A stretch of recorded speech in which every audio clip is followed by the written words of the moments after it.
We just stand. We don't do stuff like this. They come up Just behind. stand. Michaela.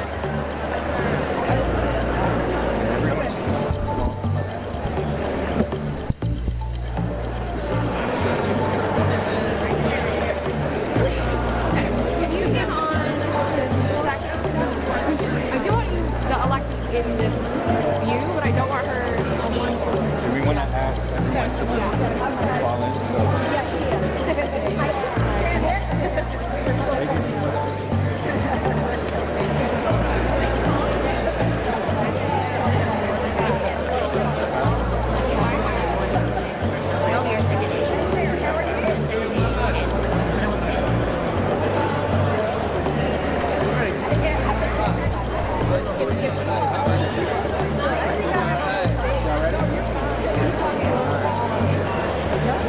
All right, good afternoon, everyone.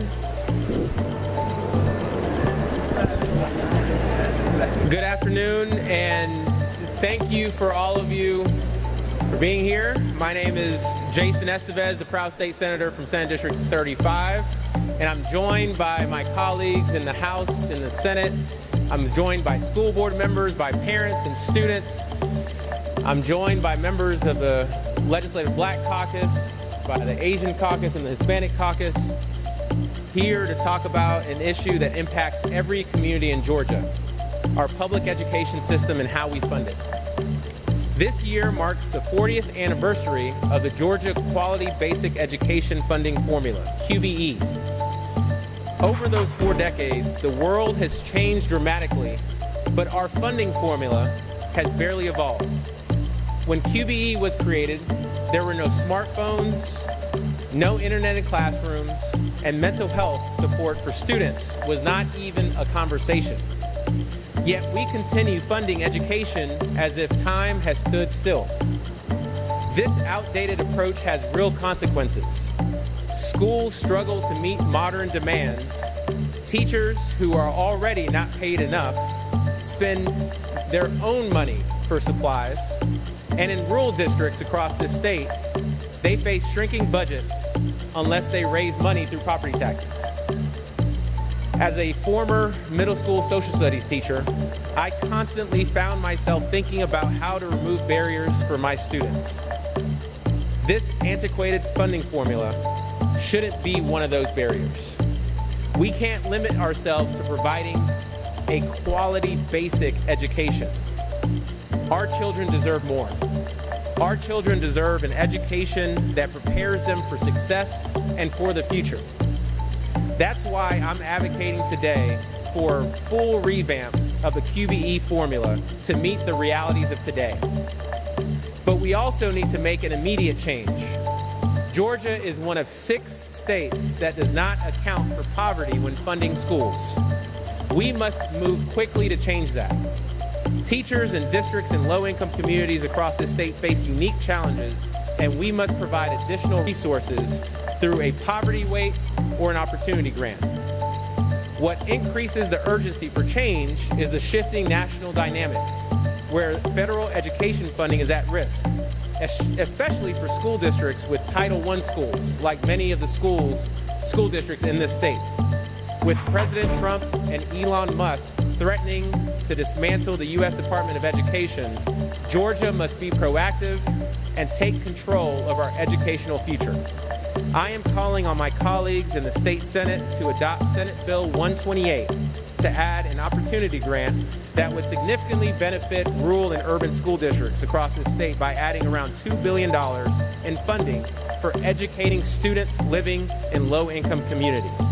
There's a similar bill in the House, sponsored by my friend Phil Lallier, that my colleagues in the House should pass as well. Regardless, it is well past time to modernize how we invest in our children's future and give every student, regardless of their zip code, a real chance at success. With that, I will now pass it to my friend, Representative Lallier.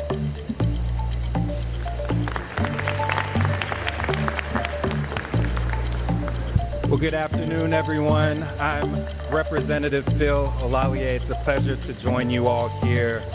As my colleague just mentioned, the opportunity weight in our focus here to finally, after almost 40 years, adjust our quality basic education funding formula to get desperate resources into the hands of educators and students is top of mind. And we don't have to go any further but to think about what it feels like to be a young person on an empty stomach sitting in a classroom trying to learn. Or a young person whose family has uprooted 3 times in the span of 1 school year because of rising house prices.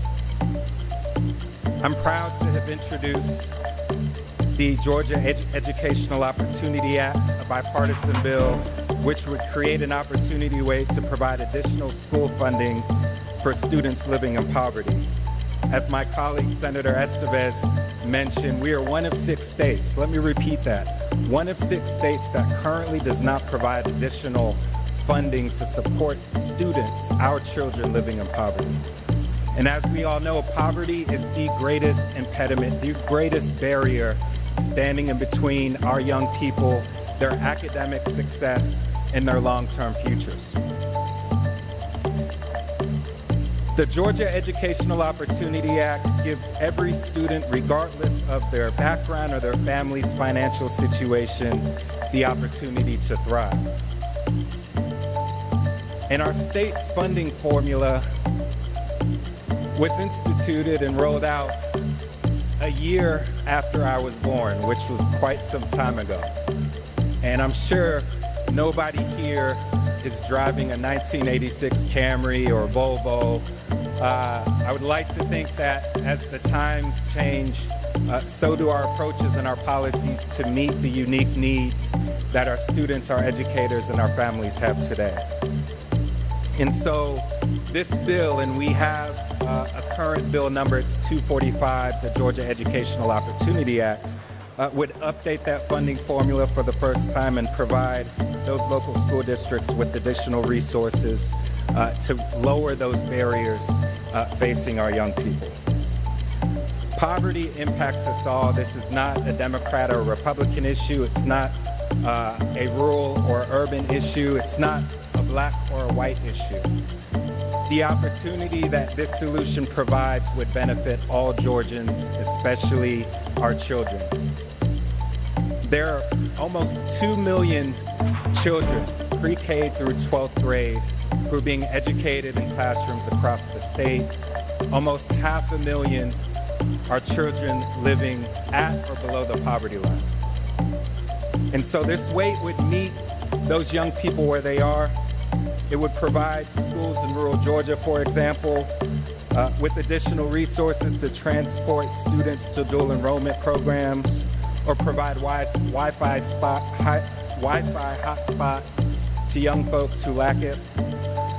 For suburban schools, it would address our growing mental health crisis and support hiring additional counselors to meet those needs head on. While urban districts would have additional resources to pay for school meal programs and provide critical wraparound services. In my day job, I run a local nonprofit that works in our local Title I high schools, and I see firsthand the benefits that come from having additional resources to meet our young people where they are and lower barriers to opportunity. And so I'm proud to be in lockstep with my colleagues pushing this effort forward in the House. And I'm hopeful that my Republican colleagues are well open to this idea and this solution that is long overdue. And so thank you all for being here. I want to thank Senator Estevez and my colleagues for joining us. I want to thank the parents, the educators, and the students here today who are here to lend their voice to this cause. And I'd like to pass it over to my colleague, Representative Longtran.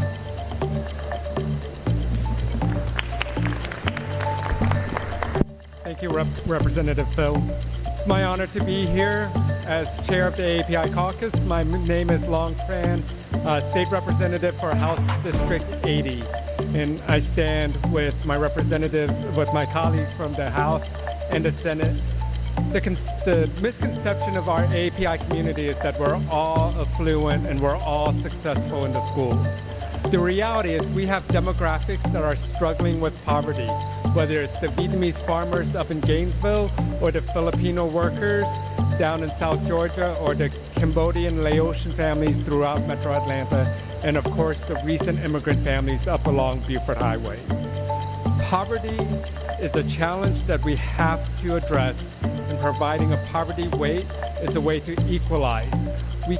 These students, they look at their peers and they see their peers with parents who can provide them with the latest tools, latest tutoring systems to give them a chance at achieving academic success, while these students are left to try and pull themselves up by bootstraps that they just frankly don't have. I was fortunate. My parents were refugees from Vietnam, and we grew up poor. But I grew up in a school district that adjusted for poverty, that understood why blue-collar children who were laid off from plants like GM needed assistance to be equal with their peers to find academic success.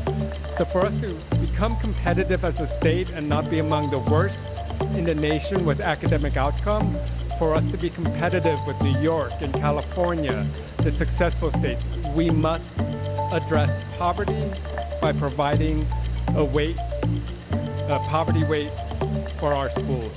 Thank you.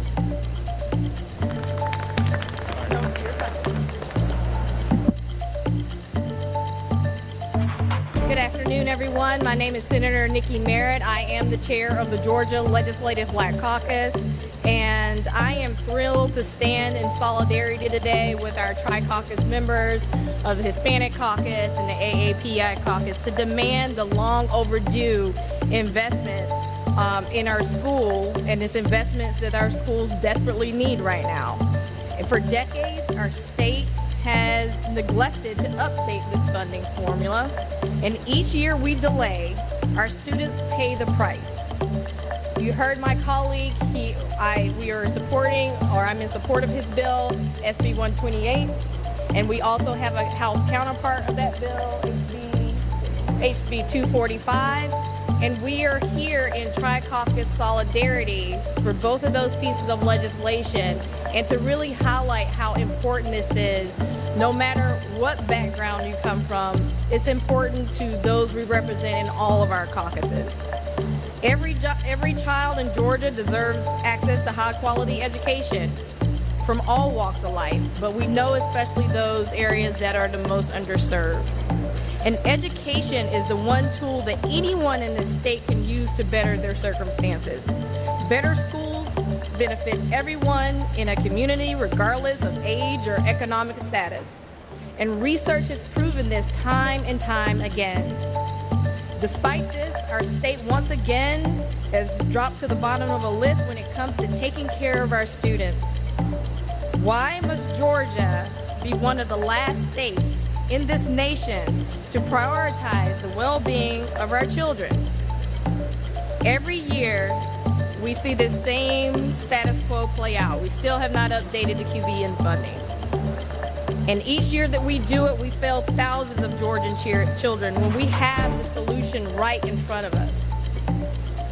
I will also remind everyone here that most of these children are still dealing with the consequences caused by educational disruptions related to the pandemic. And this is our chance to do right by them in this moment, in this year, by getting them the help that they need for education. We have a budget surplus of over $16 billion, yet we have not taken this simple step to provide additional support for children living in poverty. We can't claim to be a family-friendly state and a state that's #1 in business when this is the current state of affairs when it comes to our education. We stand here today united on this issue, as do the vast majority of Georgia residents. Our state leaders need to understand the urgency of this moment and pass this legislation. This is neither a Democratic problem or a Republican problem. This is a state problem. And this is our opportunity to show students who are our priority that we are willing to invest in our state's future and invest in them. And with that, I'm going to bring on some from our community. We have some teachers and students here today who would also like to talk to you. First, we're going to have Shar Bates. She is a parent, and she's going to come up and speak to you all. Thank you.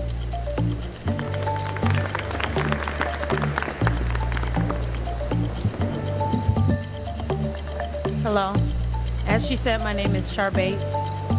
I am a mother, a community advocate of over 14 years, and the founder of Breaking the Chains.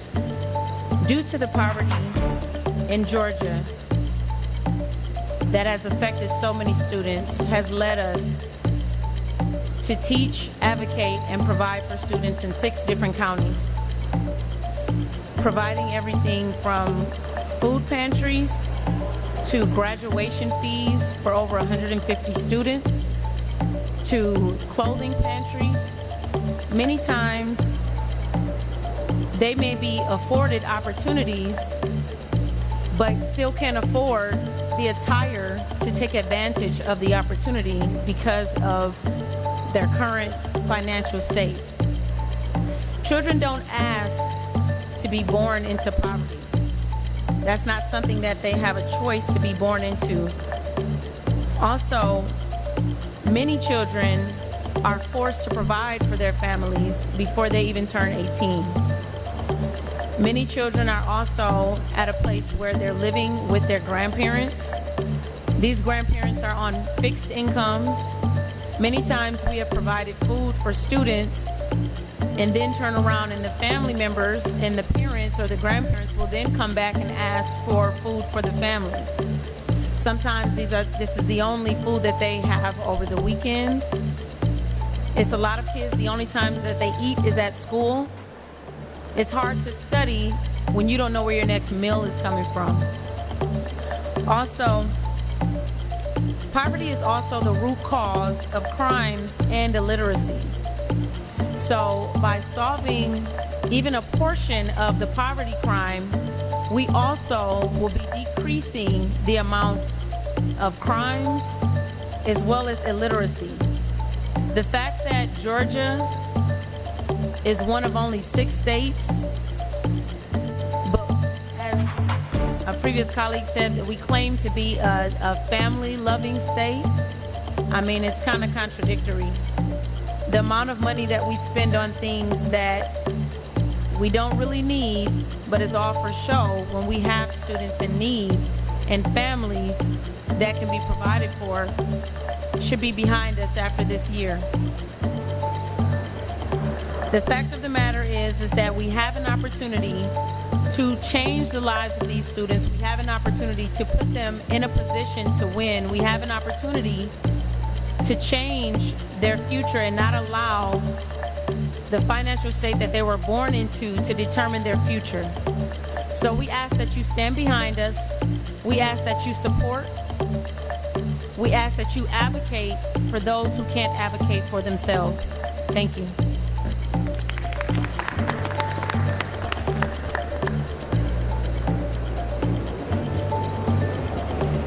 Good afternoon, everyone. My name is Rebecca Mabratu, and I am currently a second-year public policy student at Georgia Tech. I am also a product of Gwinnett County Public Schools, and I owe so much of my success to the teachers, counselors, and opportunities that shaped me. But my journey also showed me the cracks in the system, literally and figuratively. Ultimately, it is still a system that, like so many others, is stretched thin. Today I want to talk about why fully funding public education is as imperative of an investment in our collective future. This is about the students who are being left behind and the potential we are losing as a state. Throughout my time in public school, I made use of multiple resources such as counseling and school buses in order to bridge the gap between financial circumstances and opportunities. From 6th grade all through high school, I was heavily reliant on school buses to get to school. My parents worked long hours, and the bus was practically my only option to get to school every day. And for many students, including myself, the school bus was the bridge between home and opportunity. Without it, I wouldn't have been able to attend school consistently, and neither would countless of other students across Georgia. Along with that, I was also fortunate to attend a school where counselors had the time and resources to make a real difference. My senior year of high school, I found myself visiting the counselor more often than I ever had before. And she really helped me through the college application process, building organizational habits, and also helping me become more mentally resilient. Her guidance helped me navigate my struggles and helped me learn the valuable life lesson of advocating for myself. Not only did her support help me through a year of so much uncertainty, but she also taught me how to ask for help and believe in my own ability to overcome obstacles. But even with reliable transportation and exceptional guidance counseling, students can't succeed in their schools if their schools lack resources they need. In Georgia, funding inequities between districts are stark. Wealthier districts can afford state-of-the-art facilities and cutting-edge technology, while poorer districts struggle to provide basic necessities like updated textbooks and safe buildings. During the COVID-19 lockdowns, my high school completed construction on a new facility designed to accommodate our growing community and prevent overcrowding. This new addition was meant to symbolize progress within our community. However, after just 1 year of returning to school and resuming in-person learning, I noticed something alarming. In the girls' bathroom on the second floor, there was a large crack in the wall, spanning from the ceiling all the way down. And it made me wonder, was this building safe? Did it have the proper funding it needed to ensure this didn't happen? I had these concerns coming from a relatively well-off public school, which begs the question what the conditions must be like in lower-income school districts. Education should not be a privilege determined by zip code, and we need equitable funding to ensure every student, no matter where they live, has access to quality education. So that's why I'm here today to ask our leaders to fully invest in our public education system, not only just for the students of today, but for the future of our state. We must invest more and allocate our funds effectively so every child can have proper access to safe schools, reliable transportation, and guidance they need to succeed. We have the power to close the gaps that hold students back and unlock their potential of an entire generation. This is about the child who dreams of being the first in their family to go to college. This is about the teacher who spends their own money on school supplies. And this is about the future of Georgia. As I close, I stand here today as living proof of what public education can achieve when we choose to invest in it. But I also stand here as a reminder of how much more we can do as a state. So let's not talk about change, let's actually make it happen.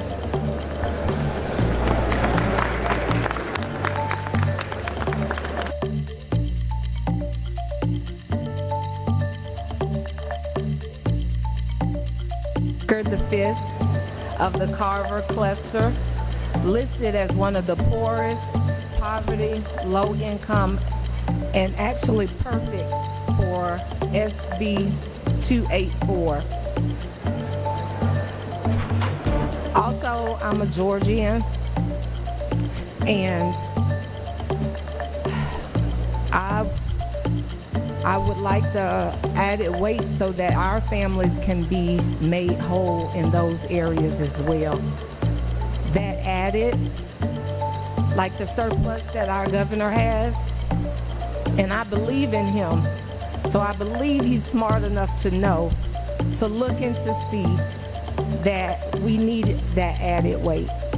And anyone that's looking sees where there's more, education is better. Where there's less, education is worse over on my side. So I'm asking to help make our students whole, to give them the chance to actually make it through, to be productive, not be left behind, and to be Georgians, proud families, just like yours, Governor. We want to look like you. Help us and go ahead and add the extra weight. Thank you.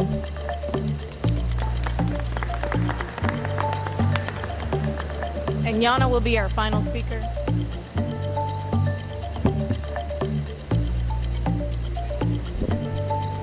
Hi. Georgia may be the #1 state to do business, but it comes at the cost of our most vulnerable communities, young Georgians like myself, and our state's refusal to provide specific funding to educate children living in poverty as one of only 6 states that fails to do so. I showed up here today because I am a proud graduate of public schools in Georgia. I was born in Atlanta. In elementary school, I attended Cedar Hill in Gwinnett County, and 3 years ago, I graduated from Decatur High School after my family moved closer to my mom's job at the Center for Disease Control. Next year, I will graduate from Georgia Tech. In my home county of DeKalb alone, 18.2% of residents live in poverty, just below the statewide rate of 18.8%. But 115 of Georgia's 159 counties have a poverty rate higher than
And we just heard the student talk about 115 counties have a significantly large population of those living in poverty.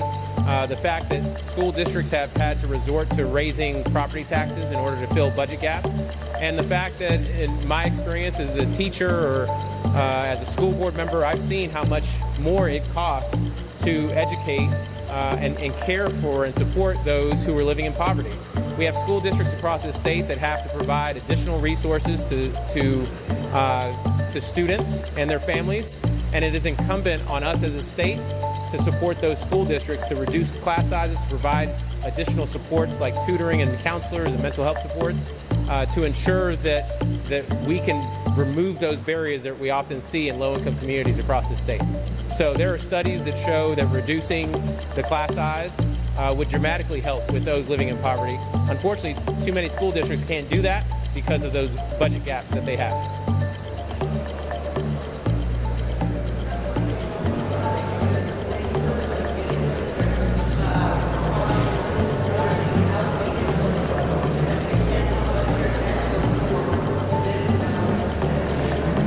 state right now is actually not dedicating any money in the QBE formula to those living in poverty.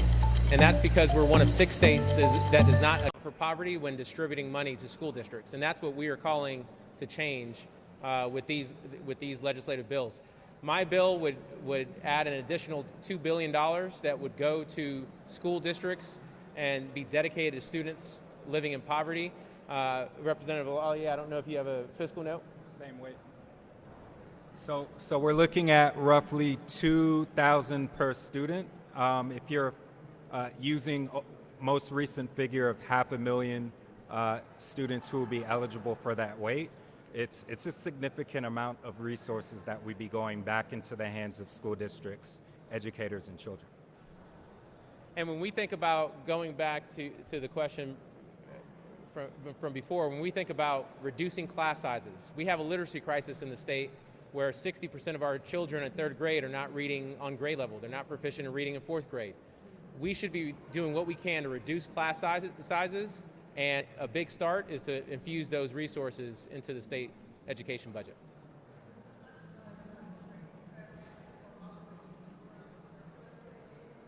No, we are asking for this to be a permanent dedication of resources and make sure that moving forward, Georgia is a state that takes poverty into account when it comes to educating its children.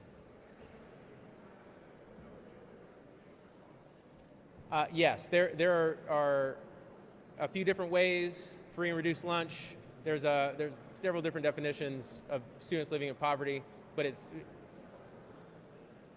mainly relies on free and reduced lunch classification.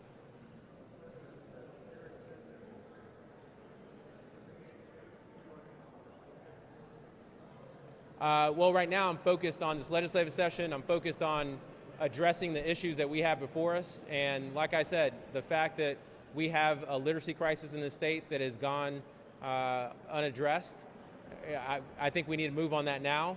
And I think by ensuring that we include poverty as a consideration when it comes to QBE, we'll be making progress towards that. So I'm going to focus on that. I'm going to focus on my constituents in Fulton and Cobb County. Thank you all so much.